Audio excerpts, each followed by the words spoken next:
Aloha. Good evening from Hawaii. Good afternoon or good, almost good night, depending on where you are now. And my name is Huy, and I'm one of the members of the Multiolelo team. And on behalf of our team, I really want to welcome you to our fourth webinar on the series of communicating language research. Multiolelo, or MO for short, it is a student-led initiative aiming to make language research findings more accessible and engaging in multiple languages through various ways of communication, infographic, written communication, and video. And before we begin, the Multiolelo team would like to thank the Department of Second Language Studies here at UH Manoa for their continuous support for the Multiolelo initiative since it was established in 2018. And we also would like to express our thanks to the Student Equity Excellence Diversity Program here at the University of Hawaii for funding this event. And now I'd like to introduce our guest speaker. I think many of you know him very well already, Dr. Willy Renandya. Dr. Willy Renandya is a language teacher educator with extensive teaching experience in Asia. And he currently teaches applied linguistics courses at the National Institute of Institution, Nanyang Technological University in Singapore. And he is also a frequent travel speaker at international English language teaching conferences and has published extensively in the area of second language education. So his publications include language teaching methodology, an anthology of current practice in 2002 by Cambridge University Press, and also he published student-centered cooperative learning in 2019 by Springfield International. And his most recent publications include a book chapter, The Primacy of Extensive Reading and Listening, Putting Theory into Practice in 2020, co-author with our legendary professor, Dr. Richard Day, here at University of Hawaii, Manoa. And he also maintains a large language professional development forum called Teacher Voices on Facebook. Now, one thing I want to add is, Dr. Willy Renandya also received his MA degree from the Department of Second Language Studies here around 25 years ago. Back then, it was the Department of ESL. Yes. Okay, without further ado, right. let's welcome Dr. Renandya for his talk on making research meaningful and accessible to stakeholders. Thank you very much. I'm so excited. Aloha, everyone. My talk today is about this very, very important topic for all of us here in the audience, how we can make research meaningful and, more importantly, also accessible to stakeholders, because eventually we want our research to find its application, its way, all the way to the end users. So today I'm going to share with you what I do know based on my experience about how I do my research and how I then communicate my research to a wider group of people, to my stakeholders. But before that, let me share with you a little bit about my university, especially for those of you who are doing your master's degrees at the moment. If you are considering doing your doctorate, come to my university. I work at the School of Education within the university. It's called the National Institute of Education. It's one of the best teacher education institutions in the world, one of the many. But in Singapore, it's number one. In Singapore, it's number one. Reason being, it's the only one in Singapore. So we don't have any competitors. That's the beauty of working in a small place like Singapore. We've got a range of master's programs, MA, in various areas of education, Masters of Education, a PhD program, and also a Doctor in Education program. So please consider coming to Singapore. Hawaii is a good place too, but Singapore is not a bad place. Yeah, do consider coming to Singapore for your graduate studies. Okay, now let me begin with this one single statement, which I would all of us like to remember as I go through my slides. Hopefully at the end of the session, you'll remember this very important takeaway.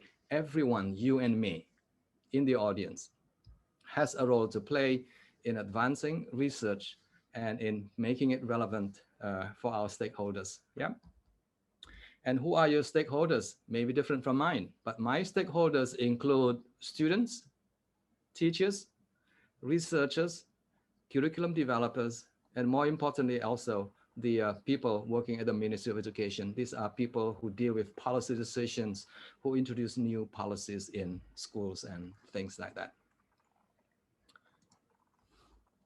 Let me begin then my presentation by sharing with you a very nice, a very simple framework for thinking about the knowledge ecosystem from the initial stage of knowledge production, number one, to knowledge translation, to informing the public about the piece of knowledge that you have produced, and also eventually working with important people, working with stakeholders, working with policy decision makers, working with head of departments and things like that to make it possible for your piece of research or insights that you gain from research to be actually implemented in the school context or in some other educational institution context. And throughout my session, I would like us to think about this. Where do you and I fit in this whole process? Yeah, let me say this again. Where do you and I fit in the knowledge production and in the knowledge dissemination process? Let me begin with the first one. Let me start by sharing with you what my university is doing in terms of producing knowledge. In my university, like in many other research universities, has a very strong research center. And in Singapore, in my university, in my School of Department Education, it's called the Office of Education Research. What does it do? It does a lot of things, including the following. It's got its own group of research faculty, and they are known as research scientists. So we've got junior research scientists, we've got senior research scientists, and we've got also very, very senior research scientists whose job mainly is to do research and nothing else. They do a little bit of teaching occasionally, but most of the time their main job is to conduct, investigate, to do research. The unit also manages a lot of research funds. We are looking at millions of dollars here. Most of the money comes from the Singapore government and also from other sources. The center also has a research integrity unit. It's becoming very important nowadays for universities to have a unit within the university that looks after issues related to research ethics, for example. I know that in my university, every graduate student who wants to do research will have to take online courses on ethics approval and things like that. The center also has a research mobilization unit, and the main job of that unit is to make sure that the research that has been done is synthesized, is communicated to important stakeholders. We also have other admin support unit, for the hiring of research assistants, research associates, and other important people that support the work of researchers.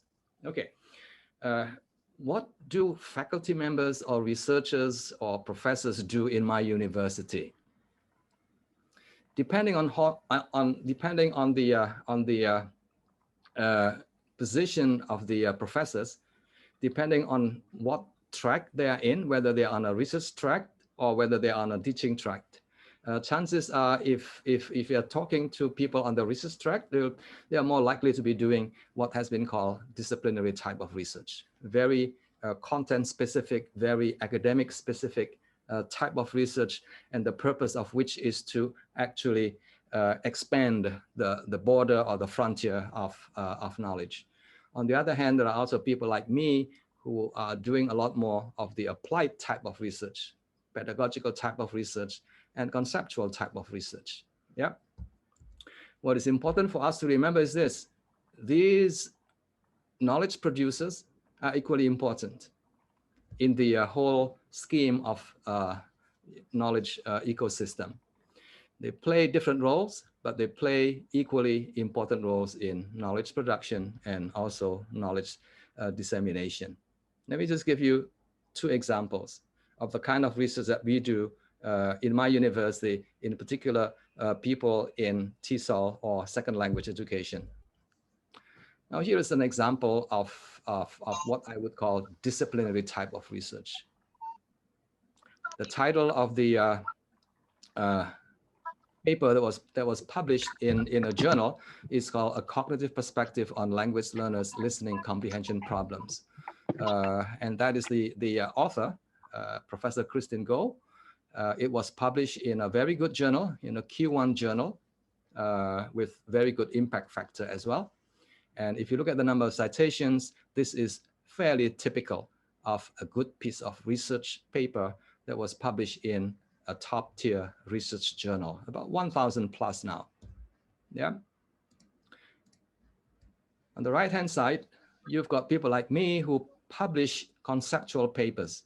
And this particular one is interesting. It was published in a journal called English Language Teaching. It was a very short paper. It was a conceptual paper. And if you look at the title, you can tell immediately that this is the kind of paper that is relevant, applicable for teachers, for people who want to investigate the topic of extensive listening in English language teaching. Not bad. So far, it has generated about 300 plus citations. So that's good. Yeah. So briefly again, step number one is for universities, for people to be knowledge producers. They can produce, research type or disciplinary type of knowledge, or they can also produce conceptual or pedagogical type of knowledge. That's point number one. Point number two is knowledge translator, an extremely, or knowledge translation, an extremely important step in the whole knowledge production and knowledge ecosystem. So the key question here is, how do we pass on knowledge to other people? Let me share with you two ways of doing this. The first one is probably known as knowledge telling or information sharing. I'm using a model developed by Co-moderator many years ago when he talked about different groups of students when they write, written compositions. Some kids are not very good and they are mostly engaged in knowledge telling. And some kids are very good in expressing their thoughts because they are very audience oriented and things like that. And these are known as knowledge transforming, way of writing. So in the same way, when we try to translate, when we try to communicate our research to the public, we can do it in two different ways, but they're different. In a knowledge telling situation, basically you are telling people as it is. And very often you use a lot of technical and research jargons like coefficient alpha, one-tailed test, hypothesis testing, and things like that. You also tend to use very complex and very often ambiguous language. Now, this is the kind of language that researchers or hardcore researchers usually use to explain their findings, for example. In something like this, the results show that the experiment is significant, but it demonstrates a very complex interactions among different variables under investigation. Very complex, very ambiguous. Yeah. On the other hand, if you are engaged in a conversation with people on the ground, people, teachers or policymakers and things like that, you may want to use different ways of communicating your research. Yeah, you may want to use, for example, very easy, user-friendly language. For example, by saying that Group A outperformed Group B by 30%. I think that's the kind of language that is easier to understand for people out there in the classroom or in the school context. You may want to use very easy to understand language as well. The results are positive, statistically speaking, but it's just too small. It's not worth your time or effort or money to invest in. Yeah, so two different ways of doing this. Now, let me share with you my experience. My experience my years of experience has sort of, made me realize that the process of knowledge telling to knowledge transforming actually takes a long time. It takes years and years. It involves three major stages. I remember when I first graduated from the university, I would use a lot of difficult ideas, difficult concepts, different constructs. But along the way, I was able to deconstruct this information or this knowledge and later reconstruct it using language that is easy to understand. Yeah, most of you who are doing your graduate studies now, you are, I think, in the process of developing a domain-specific knowledge. In other words, you are building knowledge of the field of your specialization. Once you have graduated, like Anna Mendoza, for example, I think she will soon be engaged. Anna, you still there? Anna Mendoza, yes. Yes, Hello. yes, yes. Can I show your face, please? Can you show your face, please? Yes, I think very soon you'll be engaged in this deconstruction process. Yeah.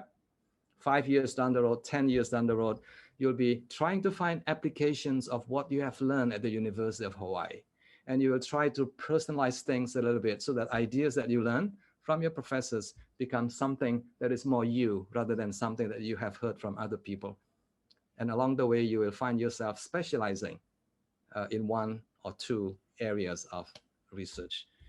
And finally, step number three, you'll be doing a lot of reconstruction, knowledge sharing with people from a wider group of people, not just fellow graduate students or fresh graduates, but also a wider group of people, your students, your fellow faculty members, and maybe teachers out there in Hong Kong and in some other places.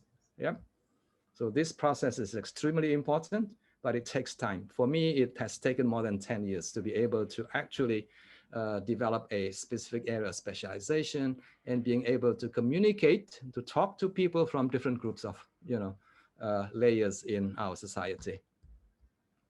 Now, here are some examples of extremely good people who are able to communicate complex ideas using very, very accessible language.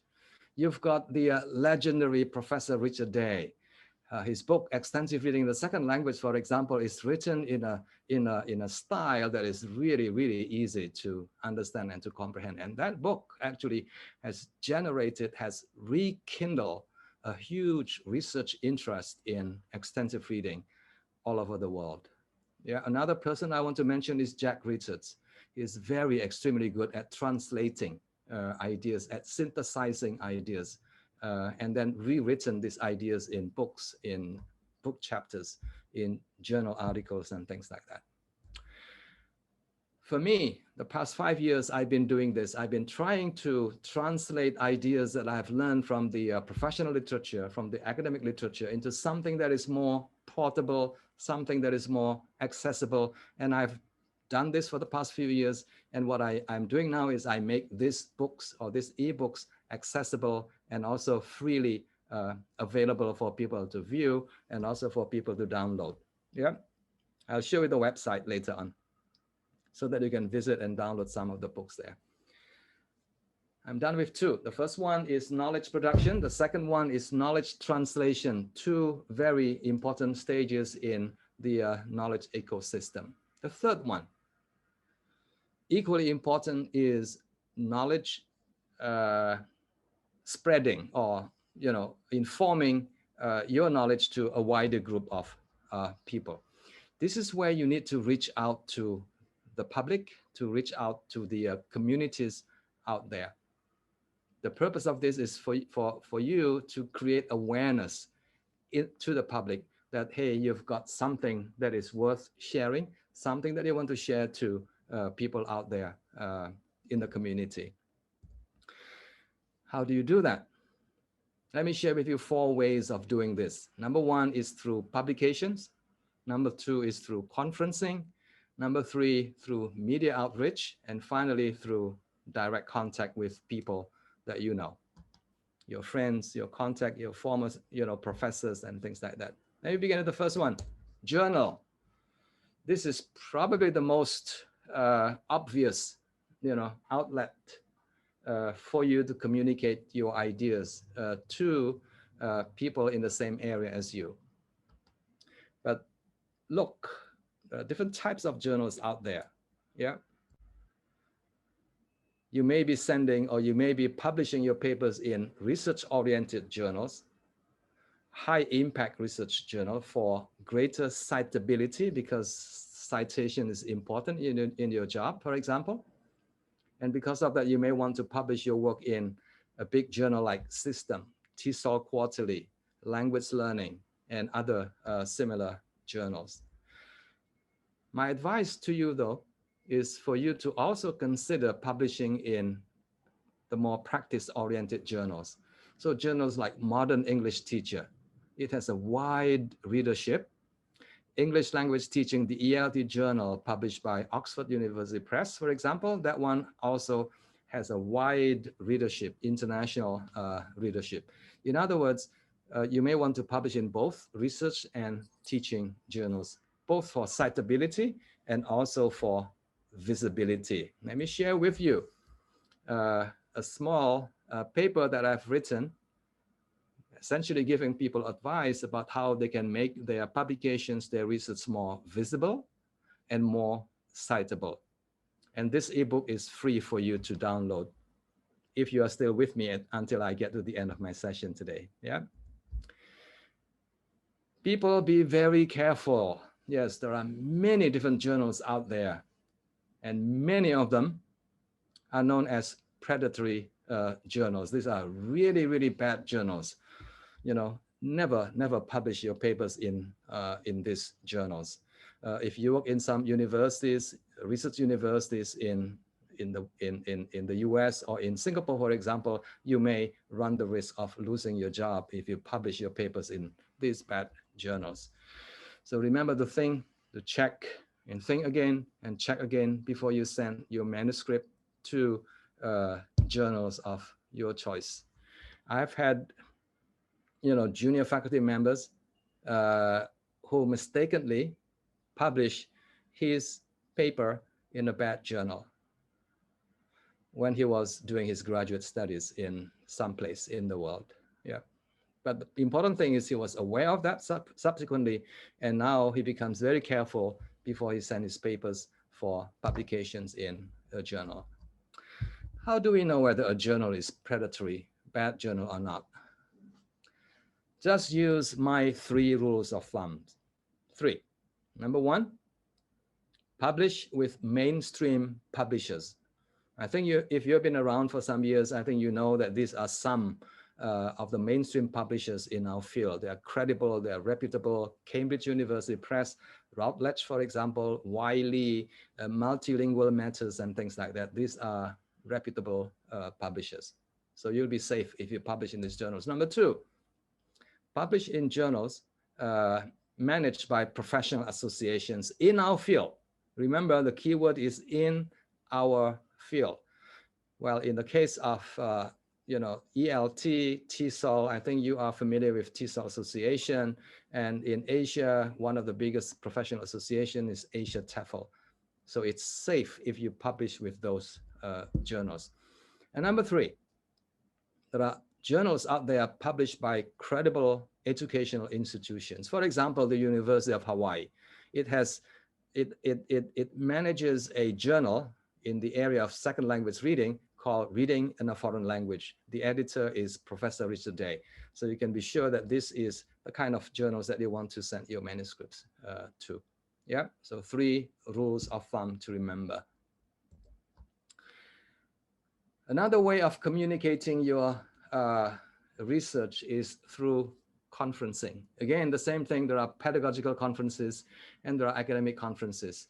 You need to go to both. Occasionally to academic conferences, but also to some other times to pedagogical conferences. For me, most of the time I would go to the so-called pedagogical conferences because I work mostly with teachers and other language teacher educators. Yeah. So Asia TEFL conference, for example, JASET in Japan, and some other conferences organized by other professional associations in our field. More recently, I've been reaching out to a big place, China, where millions of teachers are out there waiting to, to be entertained basically by people like you and me.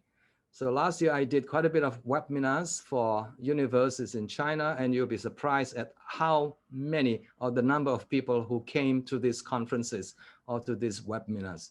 We are talking not about 100 or 200 people attending. We are looking at 1,000, 2,000, or the last one that I did, 10,000 people actually attending. That to me is one of the best ways of reaching out, communicating your ideas, your research to the stakeholders there.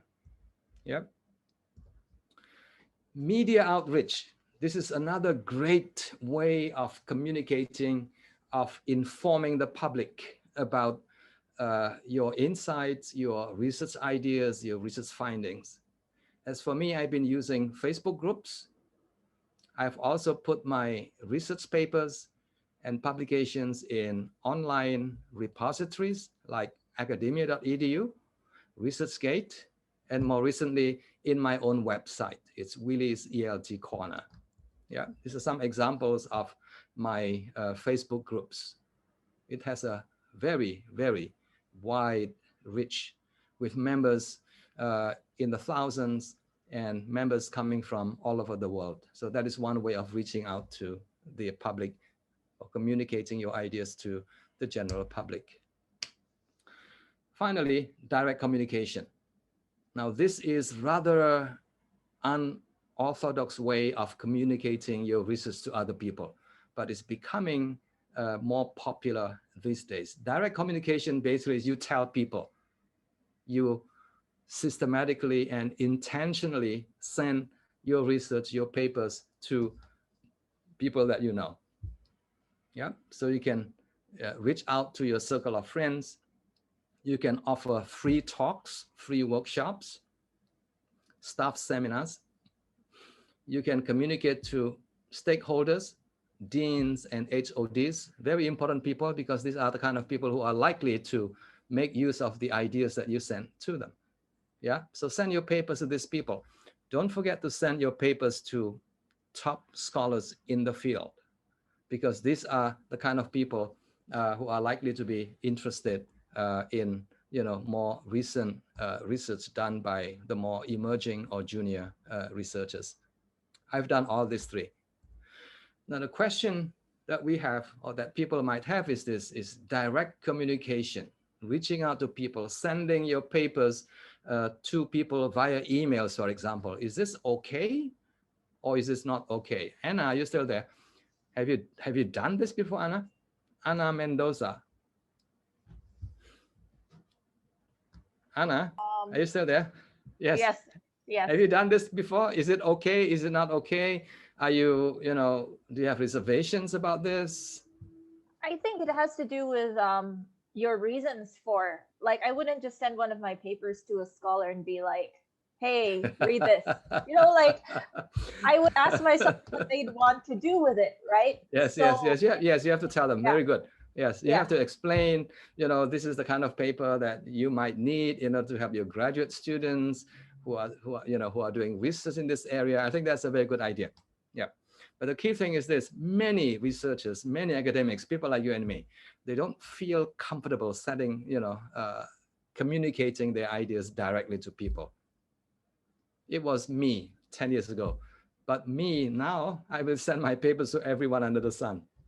But I will tell them, of course, the reason why I'm sending them. There's a recent article in BBC. Very interesting. I think you should take a look at this. Why self-promotion doesn't have to be a taboo. Well, self-promotion for the sake of promoting yourself is not a good thing. But self-promotion in the sense of you want to engage the public, you want to communicate a piece of good research to people, I think that's not a bad thing, especially in today's world. And the words that people are using now is public engagement instead of, doing a self-promotion. Anyway, last stage in the knowledge ecosystem. Remember, the first one is knowledge production, knowledge creation, and number two is knowledge translation. And number 3 is, what is number 3 again? Knowledge spreading, basically informing the public. Yeah. And number 4 is system enabler. This is probably the most important, because this is how your research actually gets translated into real applications in my case, in the classroom. Yeah. Let me share with you some ideas. 3 different ideas that you can think about. There are many other ideas, I'm sure, but these are 3 that I've tried myself. The first one is consultancy. Second one is workshops. Number 3 is doing a joint research or joint publication. Maybe just give you a very quick examples of what I've been doing in terms of number 1, number 2, and number 3. Yeah, let me begin with the first one. Curriculum consultancy. Now, this is the kind of thing that you may want to do because you are working directly with people who are likely to make changes to their curriculum based on input from you as an external expert. So try to do this because this is one excellent ways of getting your ideas actually translated into, you know, the new curriculum. I've done several consultancy, and I keep on receiving invitations to help colleagues from the region to look at their curriculum, to look at their, you know, syllabus, to advise on new ways of doing things in the classroom. These are 2 examples that I've done. The first one is English language teaching syllabus curriculum that belongs to the Ministry of Education Singapore. And that is pretty much high impact because your ideas then get implemented in some way in the new syllabus. And I'm happy to say that some of the ideas that I give during the preparation of the introduction of the new syllabus, my ideas, I can see that my ideas are being used there. Number 2 is a university in Vietnam who consulted me on their new English language program. I provided my input, they accepted some of my ideas, and now my ideas in some way is being implemented in that new university in Vietnam. Oh, Anna, this university, by the way, I hear it's a very brand new university. It's an English medium instruction university, and they pay very well. That's what I heard. But you're not into money, so don't worry about this. Hong Kong is also a very nice place to work. One point that I put there in my slide, is this thing by invitation only? The answer is yes and no. Yes, if you're well-known, like Professor Richard Day, you will receive a lot of invitations. If you are not well-known yet, be proactive. That's what I do. That's what I've been doing the past few years. Talk to people, talk to head of department, talk to deans, and tell them that, hey, your curriculum has not been reviewed for the past 5 years. Can I help?